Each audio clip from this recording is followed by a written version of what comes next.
Cantik, cergas, cerdas. La Vida Bella kini kembali dengan paparan berguna untuk wanita hebat di luar sana. Dalam meranduk arus kehidupan yang penuh cabaran kini, kesihatan adalah harta yang paling bernilai. Bukan sahaja untuk diri sendiri, tetapi untuk wanita berbakti kepada insan di sekelilingnya. Saya Sifani Osman membawa 3 segmen penuh bermanfaat khas untuk anda semua. Apakah paparan menarik minggu ini? Kembali dengan saya sebentar lagi.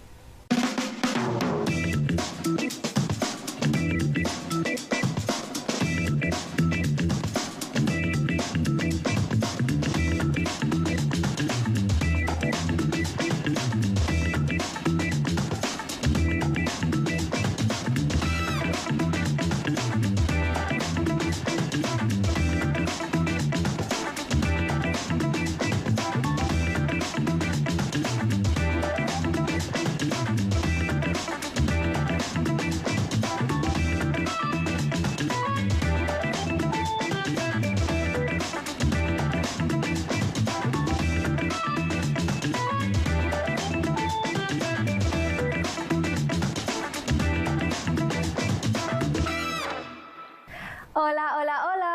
Memetik makna La Vida Bella iaitu hidup yang indah. Ianya satu amanah yang dianugerahkan kepada kita dan perlu dijaga dengan baik. Umpama amanah atlet ini yang menjaga gawang gol dengan penuh teliti. Siapakah atlet yang dimaksudkan? Mari kita saksikan.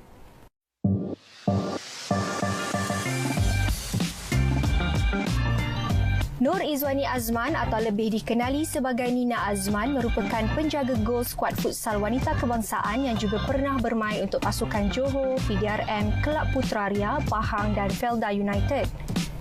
Gadis Melayu yang berasal dari Johor ini mula terlibat secara serius dalam sukan futsal apabila mendapati banyak kritikan tentang ketidakmampuan wanita untuk menguasai sukan futsal yang selalunya didominasi oleh kaum lelaki. Nama Nina Azman memang dah dikenali di kalangan peminat sukan tanah air. Jadi boleh tak Nina perkenalkan serba sedikit tentang diri Nina kepada penonton kita? Okey, nama sebenar Nina adalah Nur Izwani binti Azman. So Nina berasal dari Johor dan Nina dah berkecimpung dalam dunia futsal dan bola sepak ni lebih kurang 13 tahun. 13 tahun dah berkecimpung ya. Macam mana Nina boleh menceburkan diri dalam bidang sukan ni? Okey, Nina memang daripada kecil sangatlah sebenarnya suka. So Nina start dengan sukan bola jaring sebenarnya. Sukan bola jaring dulu. Selepas tu diketengahkan secara santai sebenarnya. Kawan-kawan cakap, jomlah masa sukan futsal baru diperkenalkan lah. Masa tu Golden Gincu tu kan. Dia diperkenalkan, so kita dia ajak main, jom kita main futsal. So Nina main. So form tu lah Nina, tak ada orang nak jadi keeper. So dia orang kata bertolak-tolak semua. So Nina pun okey, tak apalah, biar Nina jadi keeper. The first day Nina main keeper sampailah sekarang. So Nina ambil keputusan untuk jump ke sukan futsal ni lah, berbanding bola jaring lah. Sebab bola jaring pun Nina mewakili Johor masa tu. Tapi Nina ambil keputusan untuk ke sukan bola. Boleh tak ceritakan sedikit pasal rutin harian Nina? Sebab kita pun tahu kan ada tanggungjawab terhadap keluarga, untuk diri sendiri. Macam mana Nina membahagikan masa? Okey, Nina kini sudah berkahwin dan mempunyai 2 cahaya mata, iaitu 2 hero. Jadi rutin harian Nina memang handle family Nina fully Nina sendirilah. Nina dan suami Nina Rudi yang manage, yang uruskan kedua-dua anak lah. So pagi macam kita untuk wanita ni kita semi pro. Kita ada kerja hakiki, iaitu Nina bekerja di Suruhanjaya Perkhidmatan Awam. So pagi Nina pergi ke office sambil hantar anak ke sekolah. Kemudian so Rudi pun dia akan jaga seorang lagi anak. Seorang satu je. Seorang satu. So memang selepas bekerja, Nina petang biasanya Nina akan buat aktiviti untuk pergi ke gym. Kadang-kadang ada masa selang-seling Nina akan riadah dengan family lah, maknanya bawa family ke berjogging ke, buat aktiviti macam berbasikal ke, maknanya dengan family.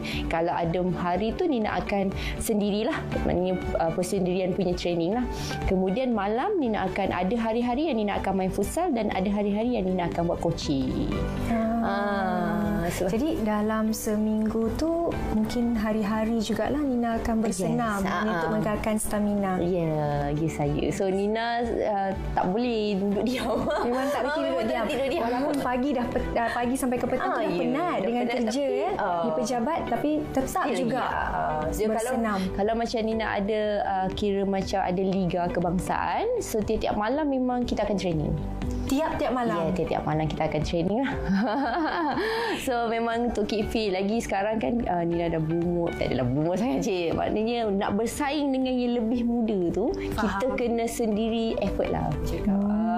Jadi penat tu belakang cerita. Yang penting stamina tu tetap ada. Jadi boleh tak kalau Nina bawa Sil ke gym yang di mana tempat Nina selalu bersenam? Boleh. So Nina memang ada satu gym yang memang ada personal trainer yang memang akan train Nina. So kadang-kadang kalau dia tak ada, Nina akan buat sendiri. So ada. Menurut pemegang ijazah Sarjana Muda Sains Sukan dari Universiti Malaya ini, latihan secara konsisten dan berdisiplin membolehkan Nina untuk terus bertahan menjaga staminanya setiap kali sebelum memulakan sukan futsal. Okey. Perhatian robot setak. Sebagai seorang penjaga gol, ada tak senaman yang perlu ditekankan?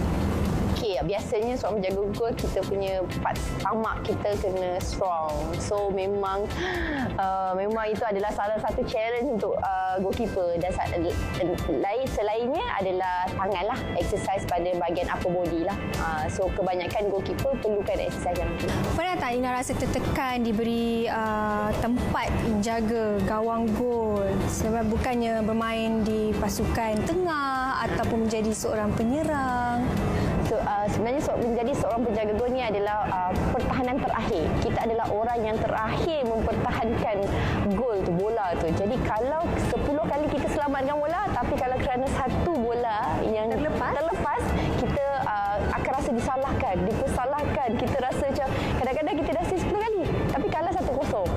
Itu adalah satu tekanan sebenarnya untuk gol kita. Tapi overcome yang Nina perlu buat adalah bersama teammate, bersama satu pasukan. Bila kita kadang-kadang Nina jerit kan, macam bagi untuk melepaskan benda tu supaya kita kena berusaha, maknanya untuk melupakan yang kesilapan dan kita kena usaha yang apa yang ke depan. Pernah tak mengalami kecederaan semasa bersenam tu? Okey, untuk kecederaan di padang, Nina pernah lah. Sebelum ni Nina pakai braces. So Nina pernah di siku dan pernah orang cakap kadang di sepak kan. So pecah bibir, dan kadang-kadang untuk latihan sparring maknanya bersama. Biasanya di Malaysia ni kita bersama lelaki. Jadi bila kita bermain dan training bersama lelaki ni, dia punya kekuatan dia lain. Mereka lebih kuat.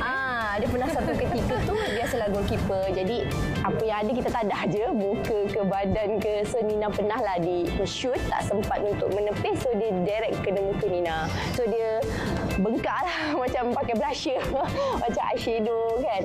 So benda tu memakan masa lah juga 3-4 hari untuk hilang bengkak tu. So berehatlah dalam masa 3-4 hari. Kita akan training juga. Cuma dia mungkin kita akan kurang di bahagian situ lah. Kita akan buat lower body ke.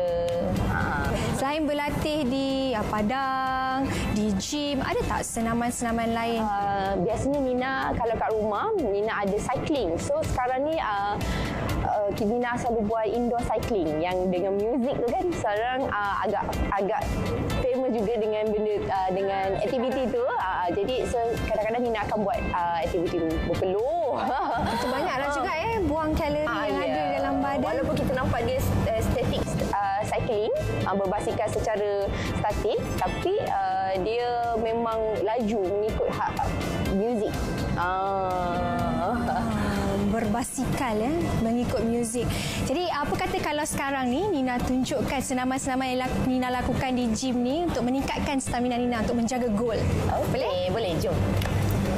Sebagai atlet, sudah pasti pemakanan penting dalam memastikan tubuh kekal sihat dan cergas. Nina selalunya memastikan bahan makanan yang tinggi karbo terutama apabila ada pertandingan dan latihan intensif. Cuma apabila berehat di rumah, beliau memastikan pengambilan makanan yang kurang kadar karbo bersesuaian dengan aktivitinya di kediaman. Beliau sendiri menyukai makanan tradisi Johor. Atlet dan juga merupakan jurulatih ini juga gemar menjadikan aktiviti menonton wayang berbentuk science fiction dan aksi sebagai hobi. Biar bergelar atlet, Nina juga gemar memasak pada masa senggang. Malah antara destinasi pilihan beliau untuk bercuti adalah di Switzerland. Bukan sahaja terkenal dengan coklatnya dan banyak juga aktiviti lasak boleh dilakukan di sana. Apakah pencapaian terbaik Nina dalam bidang sukan ni dan tamasya terbesar yang pernah Nina sertai? Okey, Nina pernah mewakili negara untuk Sukan C pada 2013 untuk bola sepak wanita. Pada 2017 untuk futsal wanita. So Nina, dua-dua Nina pernah mewakili negara. Tapi pencapaian terbaik Nina pernah memenangi penjaga goalkeeper terbaik Liga Kebangsaan untuk bola sepak wanita pada tahun 2013 Nina. Tersilap Nina lah 2013 dan 2 kali defending champion lah bersama dengan tim Felda untuk futsal kebangsaan. Habis je satu pertandingan tu ataupun di musim percutian kan, terapi diri untuk Nina sendiri, apa yang Nina lakukan? Sebab Nina sebagai seorang goalkeeper, memang Nina dah fixkan diri ni untuk pergi massage tau. Sebab kita goalkeeper ni dia satu position yang lain tau. Kita menggunakan seluruh badan. Dia berbanding dengan pemain-pemain, dia banyak kepada lower body. Macam Nina seluruh badan. So orang kata massage tu adalah paling penting. So Nina memang akan pergi walaupun ada tengah training pun Nina akan pergi untuk massage diri. And then dari satu, Nina memang seorang yang menjaga, mungkin sebab Nina kadang-kadang ada melibatkan diri dengan aktiviti luar. So Nina sangat menjaga muka Nina, kulit Nina. So Nina pergi juga spa. So sebulan mesti akan pergi. Itu memang akan pergi lah. Wajib ya. Walaupun Nina berada di luar pun Nina akan pergi cari dekat maknanya Bawasi ke kalau macam tengah Nina akan pergi jugalah. So memang Nina, dua benda ni memang sangat-sangat Nina jagalah. Setiap bulan memang Nina akan pergi sekali lah, at least sekali. Bukan mudah untuk bermain wakil negara, wakil negeri. Mungkin Nina Sri ada nasihat untuk anak gadis di luar sana yang ingin menceburkan diri dalam bidang sukan, tak kira bidang apa pun. Macam Nina, bagi Nina, kalau kita curi tulang dekat training, kita akan efek dia dekat performance. Jadi kita kena ada extra work dan jangan takut. Jangan takut untuk melakukan sesuatu. Kalau kita salah, tak apa, kita betulkan. Tapi jangan takut untuk mencuba. Untuk gadis-gadis kat luar sana tu, jangan takut. Kalau orang kata, apa perempuan main bola ni? Jangan. So, benda tu kita proofkan diorang sebenarnya tak. Macam Nina pun tengok macam mana kita sebenarnya benda tu bergantung pada diri kita. So, jangan takut untuk show off. Dan kalau dah menuju ke sesuatu yang kita nak, train hard. Kita buat extra, train hard. So bagi Nina, tak ada apa yang mustahil. Wow, saya sendiri berkubar-kubar Nina mendengar usaha Nina dan semangat untuk mengekalkan nama Nina sebagai seorang pemain sukan negara. Terima kasih banyak-banyak Nina Azman kerana sudi bersama La Vida Bella hari ini. Terima kasih. Sama-sama. Jadi kita berehat sebentar dan jumpa lagi selepas ini.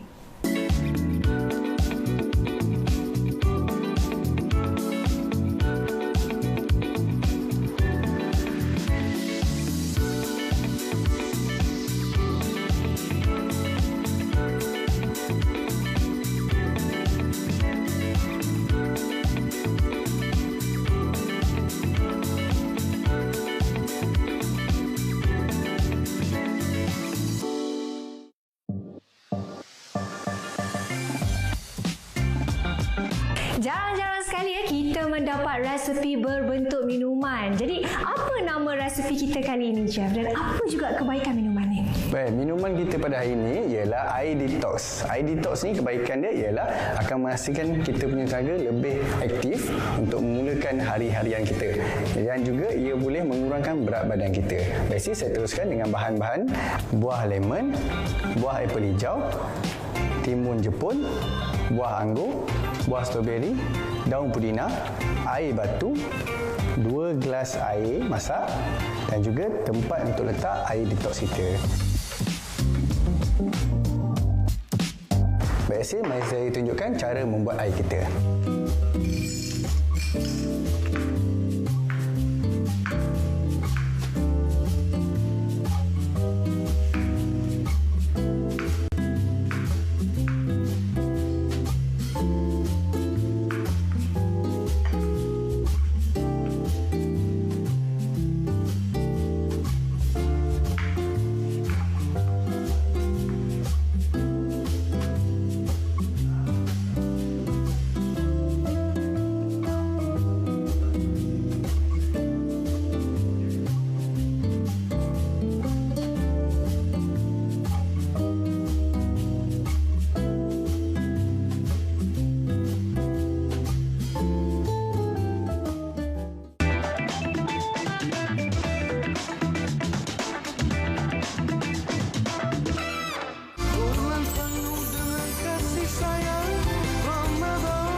Untuk Puan Madura, kita semua pun dah tak sabar nak tahu kandungan nutrisi yang ada dalam air detox ni. Mungkin Puan boleh terangkan kepada penonton. Kandungan tenaga dalam air detox ini adalah sangat rendah, iaitu 120 kalori sahaja. Biasanya orang minum air detox untuk turunkan berat badan. Sebenarnya tidak. Sebab apa? Air detox, fungsi detox adalah untuk membuang toksin dalam badan, bukan untuk bakar lemak. Cuma apabila toksin dapat dikeluarkan daripada badan, maka fungsi badan menjadi lebih baik. Salah satunya adalah untuk pembakaran tenaga dan pembakaran lemak. Jadi, kalau minum air detox saja, tak jaga makan, tak jadi juga. Okey. Selain daripada itu, jikalau minum terlalu taksub, terlalu banyak, boleh menyebabkan kemudaratan kepada sistem penghadaman kita, kerana campuran buah-buahan yang ada dalam ini memberikan pH yang berasid. Untuk orang yang sensitif, khususnya boleh menyebabkan sakitlah kepada sistem penghadaman kita.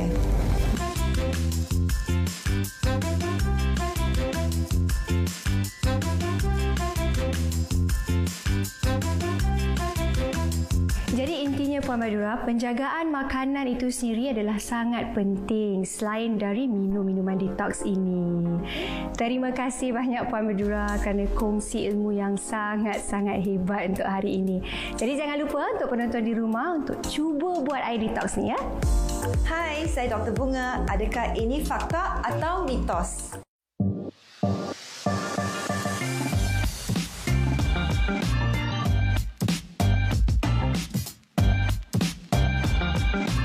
Tidak benar, lobak merah kaya dengan beta-karotin. Beta-karotin adalah prekursor untuk vitamin A. Kalau vitamin A terlalu berkurangan, ia akan menyebabkan kebutaan. Beta-karotin dapat membantu dalam rabun malam dan juga melambatkan progres degenerasi makular. Kalau makan lebih banyak lobak merah, ini tidak akan membantu memulih rabun mata. Senaman adalah penting untuk kesihatan fizikal, tidak kira peringkat umur. Jadi apakah senaman yang akan ditunjukkan kepada anda hari ini? Mari kita bersama dengan Coach Adrana dalam segmen Sehat Bella.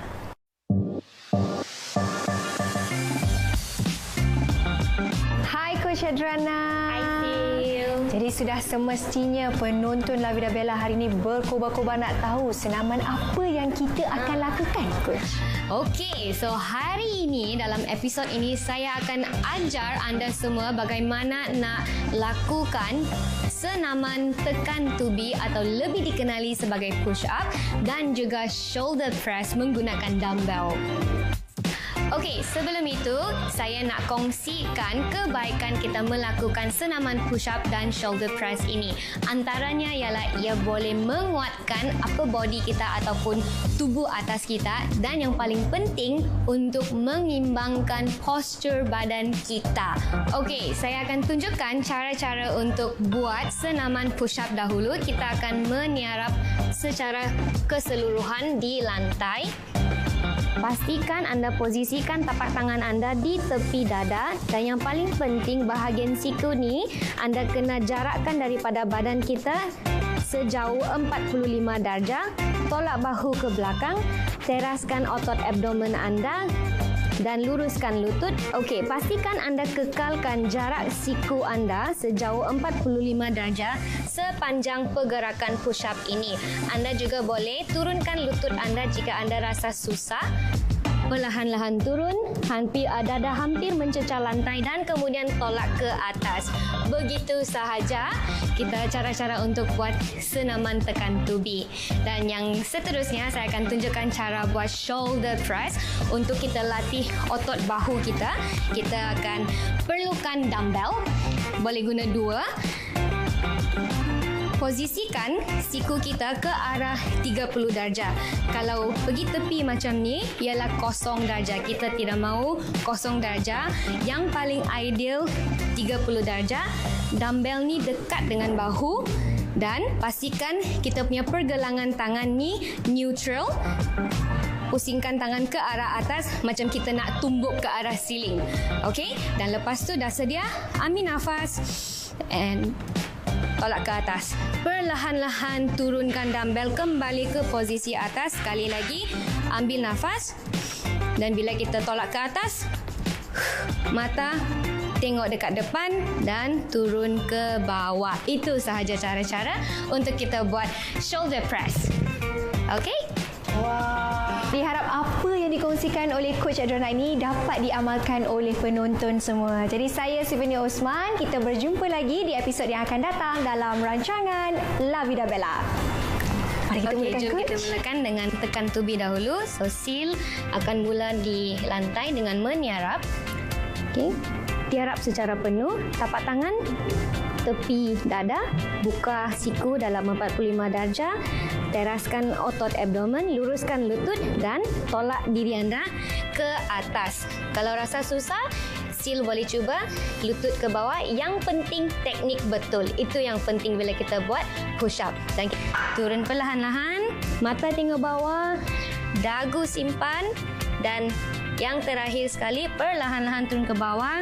Anda boleh cuba buat dalam 5 hingga 10 kali dalam 3 hingga 5 set, terpulang kepada intensiti yang anda nak lakukan. Dan yang kedua, Sil, kita akan buat shoulder press. Ini Sil punya.